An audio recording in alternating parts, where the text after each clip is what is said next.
We've all had days that we've just wanted to disappear, but two men in Lee County are accused of taking it to the extreme by faking a kidnapping. WCBI's Allie Martin has more on this bizarre story. The case began Thursday when the Lee County Sheriff's Department was contacted by a Virginia resident who said they got a FaceTime call showing their son tied up to a tree with a gun to his head.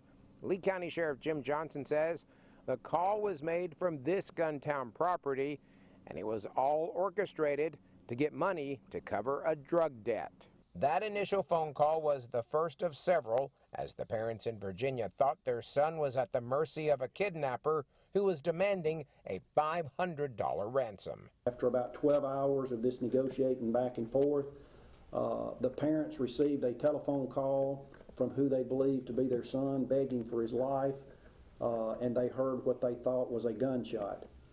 At that point, they assumed that the kidnapper had killed their son. Eventually, the parents got a call from their son saying he was still alive, but the kidnapper would kill him the next time.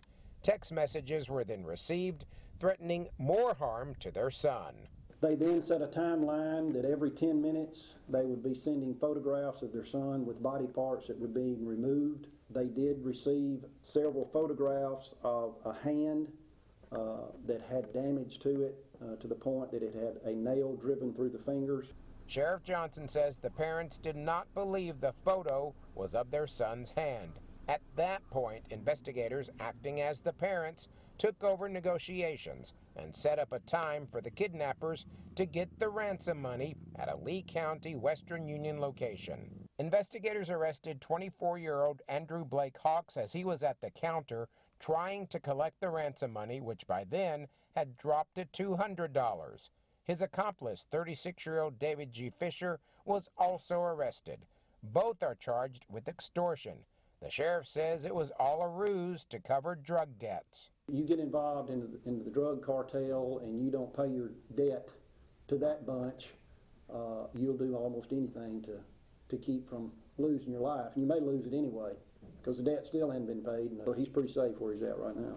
Bond for Hawks was set at $150,000. Fisher's bond is $100,000. Both men are still in jail. In Lee County, Allie Martin, WCBI News. Hawks is also charged with possession of a firearm by a convicted felon. All right, Keith.